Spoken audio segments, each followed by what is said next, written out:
El agua es el componente común que está presente en todos los entornos.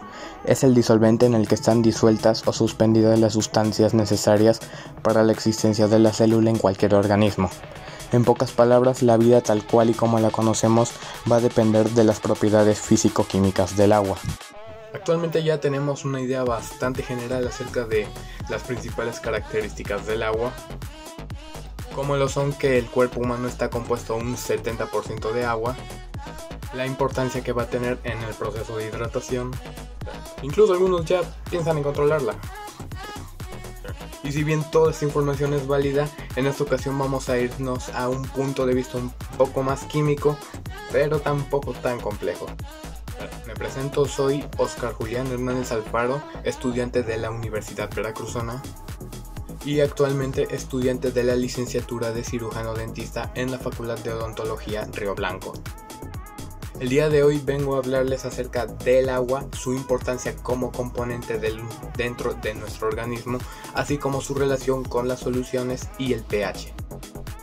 No hago más larga esta introducción, así que vamos a comenzar con la explicación, empezando por el cómo está compuesto el agua.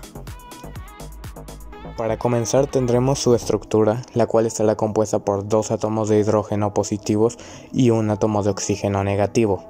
El oxígeno se va a unir al hidrógeno mediante enlaces covalentes formados por 2 pares de electrones y estos electrones van a formar una polaridad, en la que debido a su propia carga eléctrica van a formar cargas positivas y negativas.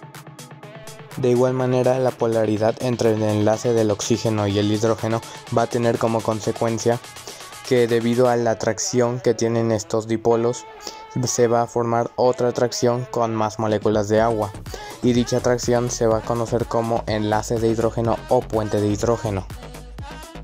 Cada molécula de agua puede participar en la formación de hasta 4 enlaces de hidrógeno, y va a mantener siempre esa estructura bien definida debido a que los enlaces de hidrógeno se van a encontrar en estado dinámico rompiendo y volviéndose a formar, por lo que se le denomina estructura tipo mosaico. Para hablar de sus propiedades vamos a tener que recordar 2 puntos importantes, los cuales son el cómo está conformada la molécula del agua, así como los puentes de hidrógeno.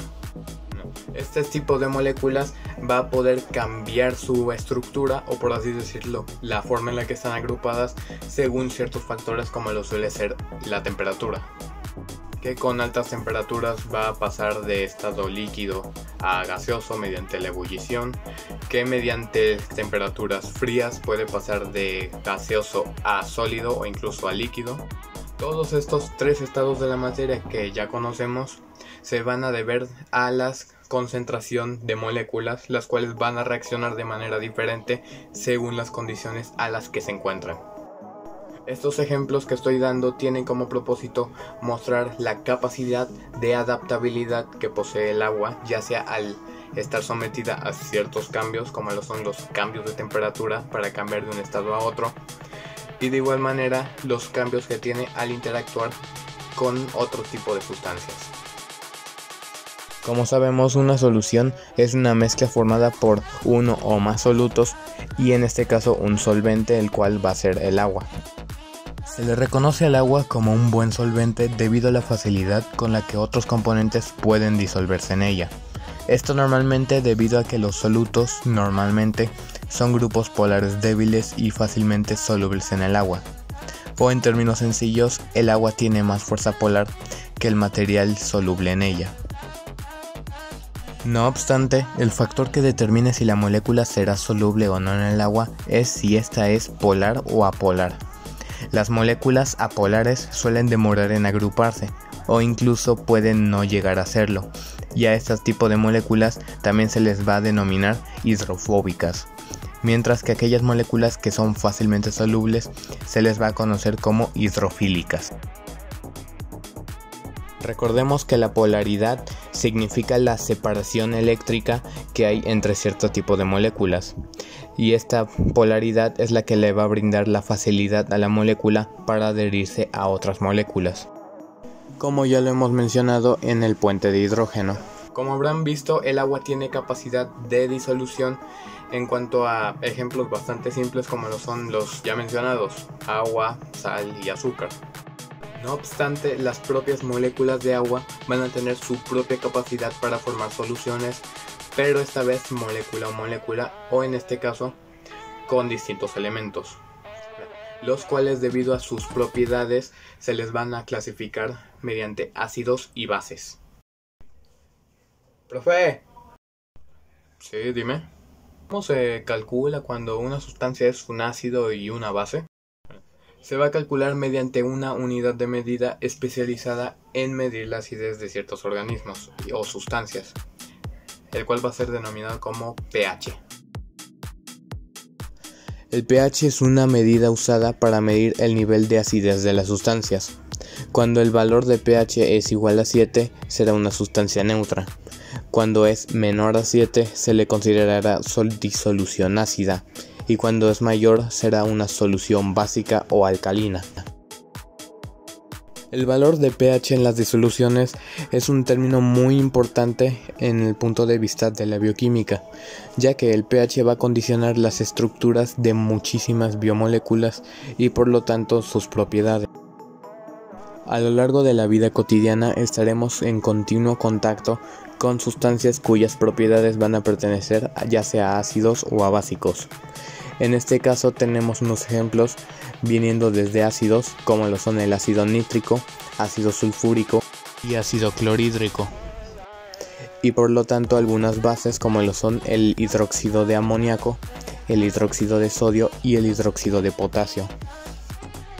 De igual manera vamos a encontrar valores de ácidos o bases tanto en nuestro propio organismo como humano, como lo son los fluidos orgánicos cuyo pH es diferente, ya sea en el jugo gástrico, sangre, orina y el jugo pancreático, y de igual manera en sustancias comunes de la vida cotidiana, como el jugo de tomate, vinagre, leche u otras sustancias comunes.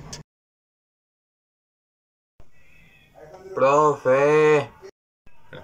Comprendí lo de las moléculas de agua, lo de las soluciones, lo de la acidez, el pH y todo, con eso todo bien. Acá mi pregunta es, ¿cómo se conecta todo? O sea, ¿cuál es el punto de explicarnos todo esto? Justo vamos a tocar ese punto, y para esto vamos a tener que agarrar nuestra molécula de agua y vamos a tener que convertirla en moléculas de iones. Este punto es verdaderamente sencillo de explicar. Las moléculas de agua ahora se les va a conocer por otros nombres, ahora que son iones, como átomo de hidrón y átomo de hidroxilo. Gracias a esta estructura en iones, le brinda a la molécula de agua propiedades en las cuales destaca la capacidad que tiene de disociar sus propios iones para poder formar disoluciones ácidas o básicas. Para comprender esto tenemos que aclarar que la expresión de la constante de disociación será expresada con la letra K. Para este ejemplo tenemos una ecuación de constante de disociación que representa la molécula de agua con sus valores representados en iones, pero su pH estándar seguirá siendo de 7. En este tipo de ecuaciones la molécula se le va a permitir donar iones o químicamente hablando protones a otros elementos, pero este cambio va a alterar el pH.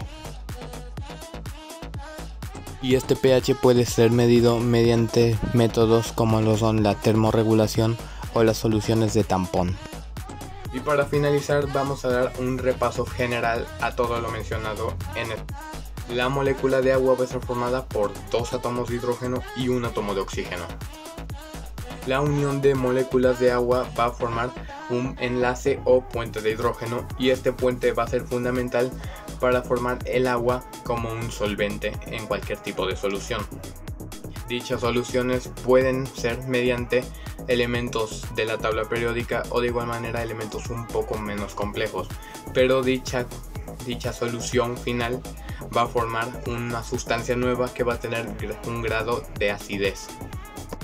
La forma en la que se puede medir este nivel de acidez es mediante la unidad de pH. La solución obtenida va a tener un valor de pH. Este pH va a estar influenciado a los iones que compongan dicha solución, y dichos iones pueden ser brindados o donados a otro tipo de solución mediante la desviación. El resultado de esta desviación va a formar una nueva solución que va a tener un valor de pH distinto. Las soluciones formadas van a tener su propio valor de pH único, y en caso de que, debido a las circunstancias, dicha solución ingrese a nuestro organismo, va a tener efectos distintos debido a su nivel de pH. Y bueno, estas son las generalidades básicas de cómo se conecta el agua, las soluciones y los pH en relación a nuestro organismo. ¿Alguna pregunta? Es algo que no me quedó muy claro cuando mencionó lo de pH. ¿Qué pasa cuando una solución tiene un pH menor a 0 o mayor a 14? ¿Qué es lo que pasa? Muerte. Gracias. Y bueno, esto fue todo por la exposición de esta ocasión. Cualquier duda que tengan o algún punto que no haya dejado muy claro, ya saben a qué profesor preguntarle. Sin nada más que decir, me despido y en caso de no volverlos a ver en todo el día, buenos días, buenas tardes y buenas noches.